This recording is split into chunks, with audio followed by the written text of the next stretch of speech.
recorded that record, he was really into Toss It Up. And they came up with this idea that we were supposed to be doing the video. It was going to be on a beach scene, and we all were coming from some other party, dressed in suits, and we were going to be jump out of a helicopter, jump out of a plane with parachutes on to get to this party on the beach. And shit just didn't come out to plan when they seen it.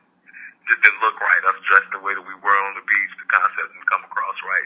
Pac and them didn't like it, so they decided to do the second video, which you guys seen where I would say Lisa Ray was introduced to the world in the second video when we went to this warehouse, if I'm not mistaken, over by Slauson in LA to do that video.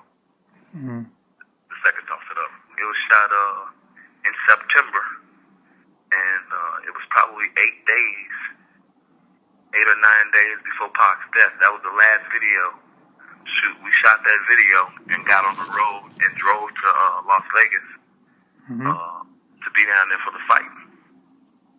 So that was the last thing that Pac did as far as creative, as far as video is concerned. That was the last video set that he was on, was Toss It Up.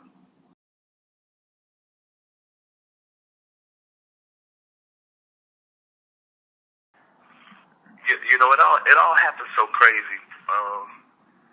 The way that it happened. I usually roll with Suge almost everywhere. If we were all out together, it was myself, Suge, and Pac in the car.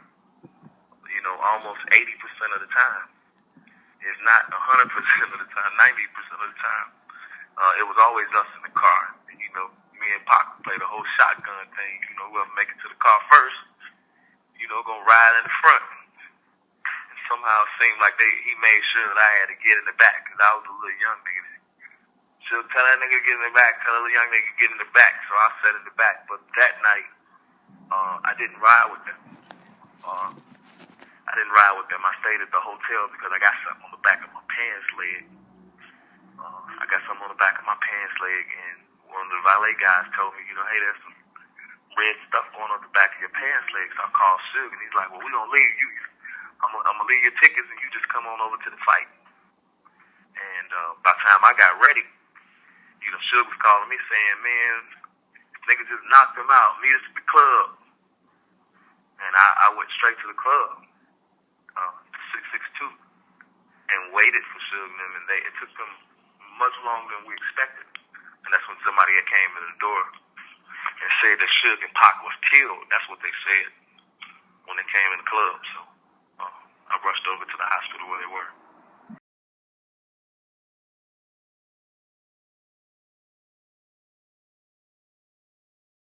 I think it's, what a lot of people don't understand, that it was just a little more deeper than, I think, rest in peace, Orlando. I think it was just a little more complicated and different.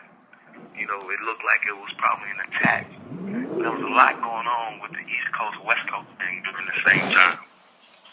And, people were retaliating towards death row in all type of forms. Our security went up more. We kept security with us daily, but when those things went on, it was, we had to wear bulletproof vests. We had to, we were getting threats. And, it was said that Puffy had a $75,000 award out for anybody that could bring them a real death row medallion. So it was a lot of shit going on. So you imagine you got young guys going around. It was all kinds of guys that was just at us daily, just to win that kind of ticket. Mm-hmm.